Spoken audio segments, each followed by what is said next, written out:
Marcus, New Haven, Connecticut, the great W-E-L-I. You disagree with me. Go right ahead, sir. Hey, how you doing, Marcus? Good to hear your voice again. It's been a while. Thank you. It's been since Robert's stabbed us in the back, I believe, is the last time I talked to you. All right. Thank you. In any event, I was telling Mr. Call Screener about I'm black conservative, and I tend to disagree with you. Actually, I disagree with you a lot on this. It's hard to hear myself say that, but I disagree with you a lot. I feel like the reason a lot of the states are passing these laws, and it affects people I know personally here in Connecticut, but I'm sure throughout the country, is that once they pass these laws, the only intention is to get, even if it's a small percentage of minorities that don't go out, because they tend to be the ones without the IDs. Even if a small percentage of them doesn't go out and get the IDs because they're just like, whatever, basically, that could sway an election. And Republicans, I feel like... this is really an interesting argument. Here's the problem. No evidence for your position has been presented. Well, if you like... Hold on now. Hold on. I at least want the audience to know this, whether you want to accept it or not. No evidence for this position whatsoever. I'm glad you brought up... Hold on now, Mr. Producer Loan. Has been presented in litigation. As a matter of fact, a different argument's been made by the ACLU and others, not having to deal with urban areas, but rural areas.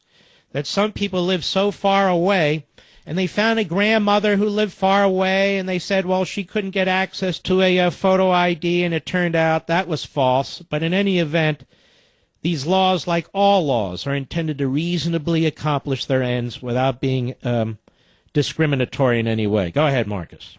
Oh, yeah, there was the one thing I wanted to add to that actually had something to do with what you just said. Now, for example, North Carolina, I'm glad you played the clip because county official for the Republican Party, Henry Mitchell, is actually on tape saying that the reason they passed it was basically to stop a bunch of lazy blacks from voting. Well, excuse me, he didn't pass it. The state legislature passed it. Yeah, and he was... And if you have some guy talking like that, I haven't heard it, but I have no reason to question you, then that's an outrageous individual who should be addressed. We have that going on in all races and all voting, nasty stuff, cheating, not cheating. I'm not interested in the anecdotal stuff. The fact of the matter is, when evidence was required to be presented in court, there was none. Well, he also... The guy Mitchell that I was referring to, he also went on to say that they had evidence and state that there was one or two incidents in the election, and that's why they needed to pass the law. That was. Well, let me ask you a question. Do you think there's any voting whatsoever, people voting who shouldn't be voting? Oh, absolutely. Absolutely. So what do we do about it? I say there's probably such a small, minute amount of people that do it that it's... Really? Well, you named one guy. Twice. The same guy. Hold on now. You name one guy twice for evidence that all these states are doing this for racial reasons because some county official in North Carolina said it. Well, let me ask you something, sir. If it is that difficult to get a photo ID, then what's the purpose of a photo ID for all these other purposes? I was just trying to articulate to you the point that it's the goal. Okay, just stay with me. Just stay with me. You're articulating a point that there are racists out there. I never said there weren't. But what I'm saying to you is we have this voter ID requirement for really all walks of life, everything that we do almost. You got to have one in your wallet. Well, let me put it to you that should you have a photo ID when you drive? What? You have to have a driver's license on you. It's required by law. Why? Why do you have to have a photo ID? It's a photo ID, the driver's license. Why? You don't have to have it on you. It's just you get a ticket if you don't. Marcus, yes, you have to have it on you to drive. Driving without a license in most states and all states is a crime. Don't start spinning. You said you're a conservative. I'm going to hold you over. I'm going to give you a few minutes to think about it. Why are you required to have a photo ID to drive in Connecticut, in Rhode Island, in New York, in California? Just so there isn't any confusion, you are required, if you drive a car, to have your driver's license. That is a photo ID. If you want to get on an airplane, you are required to have a photo ID. That is a requirement of the federal government. The TSA is an arm of the federal government. If you want to drink, that is booze of some sort, you are required to have a photo ID. You all know this. Under the Patriot Act, if you want to open a savings account, you're required to have a photo ID. Are all these intended to be racist laws? Is that what's going on here?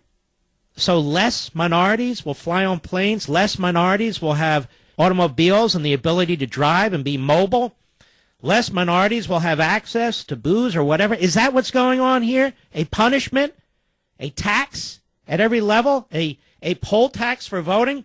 I'm going to get to Marcus in a second, but I want to read to you a Politico piece, and I'm no fan of this website, but a Politico piece, Mackenzie Weinger, from February 14, 2012. That's 2 years ago. The United States voter registration system is in chaos. About 24 million registrations are no longer valid, and nearly 2 million dead people are still on voter rolls, according to a new report. 1.8 million registered to vote are dead. Along with the 1 of every 8 voter registrations that is not valid or has significant inaccuracies, there are 2.75 million people currently registered to vote in more than one state, says the Pew Center on the states. It also says, conversely, millions of problematic registrations aren't the only issue. Researchers estimate at least 51 million eligible U.S. citizens aren't registered to vote. Nearly 1 in 4. Also, about 12 million records have inaccurate addresses, meaning it's unlikely any mailings can reach these voters, but it's also unlikely that these people still live in these locations. So if you're running a voter registration office, and let us assume that every single person in every single one of these states isn't a racist, but they're trying to have clean records, they're trying to make sure people are voting who are supposed to vote, just like we shouldn't assume that every TSA agent isn't a racist, or every cashier at the 7-Eleven isn't a racist, and on and on and on. Isn't this perfectly responsible and logical? Is there really any other way to address it? No. Go ahead, Marcus. Go ahead, Marcus. All right, we've lost Marcus. I don't know why. We held him over and so forth. I wanted to hear what he had to say. I'm suggesting to you that this is absurd. I'm not going to spend all day on this. But since Holder keeps bringing it up and Biden keeps bringing it up, but the way Biden brought it up was particularly outrageous, particularly disgusting. Go ahead, Marcus. Are you still there? We don't have a lot of time. I'm sorry about that, buddy. Yeah, I didn't hear you for a sec there. But in any event, to comment on what you said, I show an ID when I register to vote. That's good enough for me, and if it's not good enough for you, then I can't help you. Good night, Mark. I don't even know. What is he saying there, Mr. Perdue? He shows an ID when he votes? Well, folks, he didn't want to pursue that any further. That's okay with me, because there aren't any good answers. I know there aren't any good answers. There's political hyperbole. There are outrageous, over-the-top comments like Joe Biden's and often Eric Holder's. But there aren't good arguments for it. There really aren't. Does it mean that some people won't get to vote who should vote? Yes, but they get to vote what's called a provisional ballot. So even those folks get to vote. But I just read you the statistics. I didn't create them. Pew Research created them. The most thorough review of voter rolls that I'm aware of, reported in Politico. You got dead people on rolls. You got people who with the wrong addresses on rolls. You got people registered in multiple states. I don't know how this is discriminatory against anybody. All right, let's take a call from Donna, Staten Island, the great WABC. How are you? Hi, I'm well, thank you. I actually don't think the gentleman, your previous caller, was conservative. If he were, he'd be able to follow your logic, your very rational, reasonable argument.